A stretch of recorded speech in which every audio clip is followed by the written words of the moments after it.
हर व्यक्ति में एक विशेष गुण, एक विशेष स्किल होता ही होता है। अगर कैरियर वो स्किल बन जाए तो ये सबसे अच्छी बात है। कहीं न कहीं आपको अपना काम प्रिय होना चाहिए और काम वही हमको अच्छा लगेगा जिसमें हमारा मन और दिल लगता है। तो ये तो हुई कुछ नैतिक बातें। बाकी जिस काम के लिए मैं आया हूं बच्चों, आप सभी जानते हो ये तराई बेल्ट है। आज की तारीख में हमारे 2 ब्लॉक पूरी तरीके से बाढ़ से ग्रस्त है।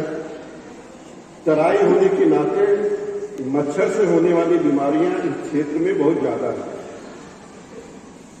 जो संचारी शब्द है उसको अगर हम इंग्लिश में कहेंगे तो वेक्टर, यानी वेक्टर बॉर्न डिजीजेस की मैं बात करता हूं। ऐसी बीमारियां जो मच्छर या किसी संचारी मक्खी भी हो सकती है। एक स्वस्थ आदमी को एक बीमार आदमी से जो बीमारी किसी वेक्टर के द्वारा लगती है उसे हम लोग संचारी कहते हैं। और ये बरसात का मौसम इस तरीके की बीमारियों को फैलाने के लिए बहुत ही अनुकूल होता है। आपको क्या करना है इसमें कि आप बीमार न पड़ो। कुछ पर्सनल हाइजीन और कुछ प्रिवेंशन, छोटी छोटी आदतों को अपनाकर आप इस बरसात के मौसम में बड़ी बड़ी बीमारियों से बच सकते हो। सबसे पहले तो हैंड वॉश। जब भी आप खाना खाने जाएं या शौच, ये बात बहुत छोटी सी है, लेकिन अगर आपने मेरा सिर्फ एक कहना मान लिया कि साबुन से हैंड वॉश किए बिना हम कोई भी चीज अपने मुंह में नहीं डालेंगे, अपना हाथ धोएंगे, 1.5-2 मिनट इंतजार करेंगे, उसके बाद खाना खाएंगे, आप टाइफाइड, डायरिया, वोमिटिंग, तमाम चीजों से आप बच जाओगे। मुझे उम्मीद है कि आप सभी लोग को हैंड वॉश का सही तरीका पता होगा। 7 स्टेप्स होते हैं। मेरे अपने लोग आपका इम्तिहान भी लेंगे और आपसे करवाएंगे भी। दूसरा, मच्छर से बचने का जो डेंगू के मच्छर होते हैं वो साफ पानी में पनपते हैं, और मलेरिया, फाइलेरिया और अन्य के मच्छर ठहरे हुए गंदे पानी में पनपते हैं। तो डेंगू से अगर हमें अपने को बचाना है तो साफ पानी कहाँ कहाँ इकट्ठा हो सकता है। ये जो बरसात का पानी है, आपके छत पे पड़े हुए पुराने टायर, पुराने बर्तन या ऐसा कुछ भी जिसमें 2 चम्मच भी पानी इकट्ठा हो जाए, उसमें डेंगू के मच्छर अंडे दे देते हैं। उन अंडों से लार्वा निकलता है और वो लार्वा फिर इतनी संख्या में हमारे आसपास हो जाते हैं मच्छर बन के कि उनसे डेंगू फैल जाता है। क्योंकि ये 2 चम्मच पानी है उसमें भी अंडे दे देता है। तो हमको क्या करना है, इस बरसात के पहले ही हमें करना ये था, अभी भी नहीं देर हुई है, उन सारे बर्तनों को उलट दीजिए या हटा दीजिए जो आपके घर पे वेस्ट के रूप में पड़े हुए हैं। वेस्ट कोई भी चीज जहां पानी अटक सकता है उसको सिर्फ अपने नहीं, अपने पड़ोसियों के यहां से भी हटाना है।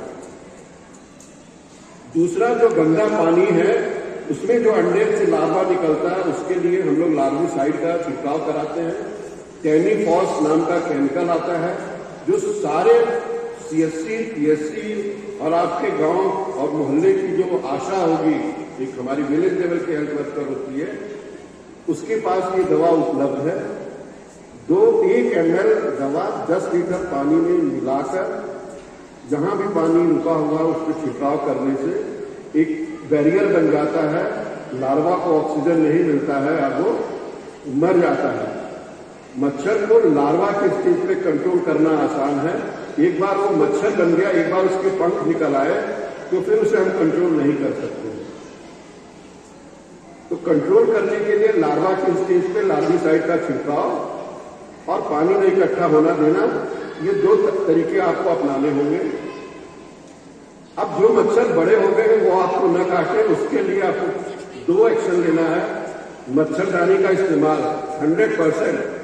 अगर आपका दरवाजे और खिड़कियों में जाली लगी होनी चाहिए, नहीं लगी है, घर में मच्छर आपको दिखते हैं, और पूरे घर में आप बैरियर नहीं लगा सकते हो तो कम से कम जहां सो रहे हो वहां मच्छरदानी का उपयोग करो या मॉस्किटो रिपेलेंट का इस्तेमाल होना चाहिए। दूसरा, ये मच्छर की हैबिट है कि सूर्योदय और सूर्यास्त के समय ही वो काटता है, यानी बीमारी देने का उसका निश्चित समय है। सूर्योदय और सूर्यास्त के समय ही वो आपके कांटेक्ट में आता है। इसलिए मॉर्निंग में जब सूर्य निकल रहा हो और शाम को जब सूर्य अस्त हो रहा हो तो फुल स्लीव, जैसे ही सूर्य अस्त हुआ आपके कमीज का आस्तीन भी नीचे आ जाना चाहिए, यानी पूरी बांह की शर्ट ही आपको शाम को पहनना है। आप 70% मॉस्किटो बाइट से अपने को बचा ले जाएंगे, क्योंकि मुंह पे तो मच्छर आप बैठने नहीं दोगे। मुंह पे तो कोई भी चीज बैठेगी आप अपने हाथ से उड़ा दोगे, लेकिन जो हाथ या पैर का स्किन जहां मोटी है, जहां आपका हाथ नहीं जल्दी से पहुंच पाता है, उसको ढकने के लिए आपको व्यवस्था करनी पड़ेगी। और लास्ट बात, अगर किसी बच्चे को 102 डिग्री से ज्यादा का फीवर है या स्कूल में 3 दिन से ज्यादा एब्सेंटी है, तो ये स्कूल के उस क्लास टीचर का कर्तव्य है, स्कूल के मैनेजमेंट का कर्तव्य है कि इसकी सूचना हमें स्वास्थ्य विभाग को उपलब्ध कराएं कि बच्चा आज 3 दिन से लेकर 1 सप्ताह हो गया है, इसको हाई ग्रेड फीवर है। हर हाई ग्रेड फीवर को हम ट्रैक करते हैं, क्योंकि high grade fever malaria, filaria, dengue, chikungunya, scrub typhus कुछ भी हो सकता है, लेप्टोस्पायरोसिस, ये 6 ऐसी बीमारियां हैं जो हमारे क्षेत्र में कॉमन है और सबका एक लक्षण है हाई ग्रेड फीवर। तो अगर बुखार आता है तो उसको किसी झोला छाप से पैरासीटामोल टैबलेट लेकर दबाने की कोशिश नहीं करना है, उसकी बाकायदा जांच करानी है और जांच में निकले एंटीजन या पैथोलॉजी के हिसाब से जो बीमारी निकली है उसका इलाज किया जाना चाहिए, सटीक इलाज। ये तो हुई मेरी तरफ से कुछ जरूरी बातें। आते हो आपकी अपनी कोई क्वेरी है, मैं 15 मिनट और आप लोग के बीच में रहूंगा। बिल्कुल खुला मंच है, एक माइक आपके